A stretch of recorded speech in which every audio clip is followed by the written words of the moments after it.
Welcome to today's lesson. I've done a lesson on relative clauses before, but I wanted to make things clearer. I wanted to update my lesson on relative clauses because I'm not very satisfied with the explanation I gave in the first class. I think that with this additional information it might make things clearer. So relative clauses are very important, and it's because if you don't know about them, you won't be sure how to use commas in certain sentences, in a lot of sentences. Because relative clauses are clauses which start with a relative pronoun.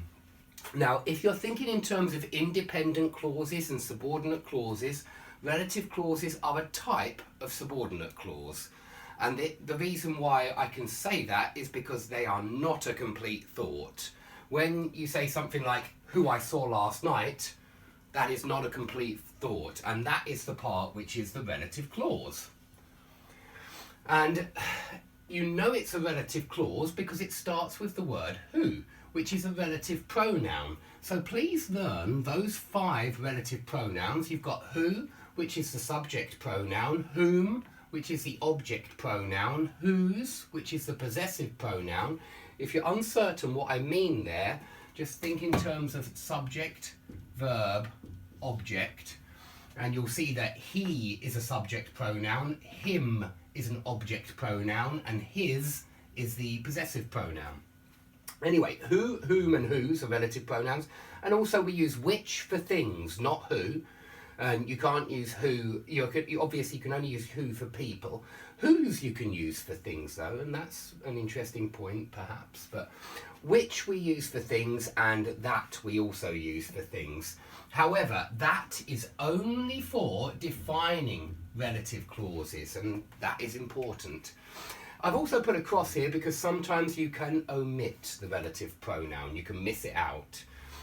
Now, there are 3 other words which informally are very often used now in relative clauses, but technically, in the past anyway, they used to be wrong. They used to be completely wrong. If you used these, you should have used at which instead of where, or in which. For example, that is the restaurant where my brother works, or more formally, that is the restaurant at which my brother works. So these 3 are used in informal speech all the time. However, it might be worth remembering that academically these 3 are frowned upon, and you should use the at which, in which, or on which, or for which, yeah? Tuesday is the day on which I have to go to tennis, yeah, or something like that. Not Tuesday is the day when I go to tennis. But in informal speech, I think we'd always say when. So something else worth remembering there. Now, how do you know if it's a defining relative clause or a non-defining relative clause? Well, look at the 2 examples at the top. The man who I saw last night is a maths teacher. No commas. But B, my twin brother, comma, who I saw last night, comma, is a maths teacher. Now, I hope you can see that there is a good reason here why the top one doesn't have commas and the bottom one does have commas. And I find that the most useful way to approach relative clauses is to look for the relative pronoun, and once you've identified the relative pronoun, you need to look at the noun before the relative pronoun. Now, the reason you need to look at this noun before the relative pronoun is because this is the noun that the relative pronoun is referring to. Yeah, this who is referring to the man, and this who is referring to my twin brother. So, firstly, you put your attention on this noun, and you ask yourself, how many of this noun are there? Now, I hope you can see that in sentence B, there can only be one my twin brother. Nobody has 2 twin brothers. They would be triplets or something like that, yeah, or quintuplets or whatever. They wouldn't be twins. The only way they can be twins is if there is only one of my twin brother. Whereas with the man, there are many men in the world. The man is a very obscure, nebulous term. It could mean anybody. And when we look at this clause answers the question, which man? Yeah, it answers the question, which man. However, in B, this clause does not answer the question which twin brother. In fact, it can't answer the question which twin brother because there's only one twin brother.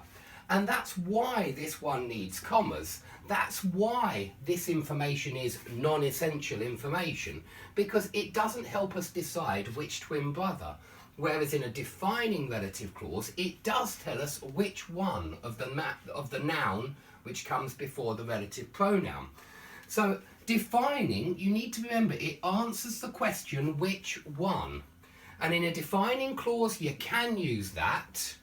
And in a defining clause, you never use commas. However, if it's non-defining, if there is only one, I hope you can see there are many of these men, and that's very important.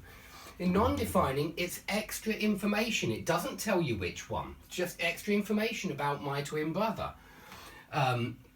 You can't use that in the second sentence. You can't say my twin brother, comma, that I met last night. It's wrong. You can only use that in A. The man that I saw last night is a maths teacher. That's fine. But my twin brother, who I saw last night, that cannot be that. You can't substitute who for that. So it's very important. You can't use that in non-defining relative clauses. And you must use commas.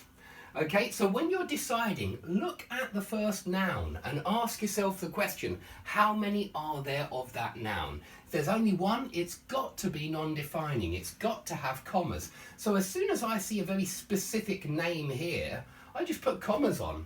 If I see Dave Nichols here, I know it's going to have commas because it's not going to define Dave Nichols anymore. It's not going to say this Dave Nichols and not that Dave Nichols. So it's going to be non-defining. So if we look at the two examples here, my wife, who is a doctor, will come to the party, and my wife, who is a doctor, will come to the party. I hope you can see that these mean very different things. The top sentence, my wife is a doctor, this relative clause is defining the wife. In other words, it's telling us which wife. And so that must mean that I have lots of wives. And my wife, who is a doctor, will come to the party, but my wife that is an engineer will not come to the party. And my other wife that is a firefighter will not come to the party. Yeah, so in this one, in A, I am a polygamist and I have many wives, because this is answering the question, which wife? Yeah, which wife? The one who is a doctor. So I'm not actually a polygamist. I only have one wife, and that means I must use commas. And I hope that can show everybody how important commas are. If you don't use them, you can suddenly become a polygamist. Whereas if you do use them, it shows that you only have one wife. And this becomes important in many other sentences.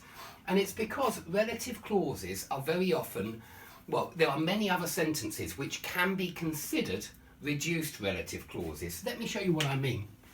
If I say something like this, my wife,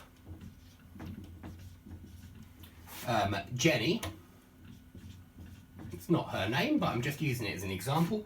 My wife, Jenny, well, let's use the same example, or perhaps something different. My wife, Jenny, will pass her driving test.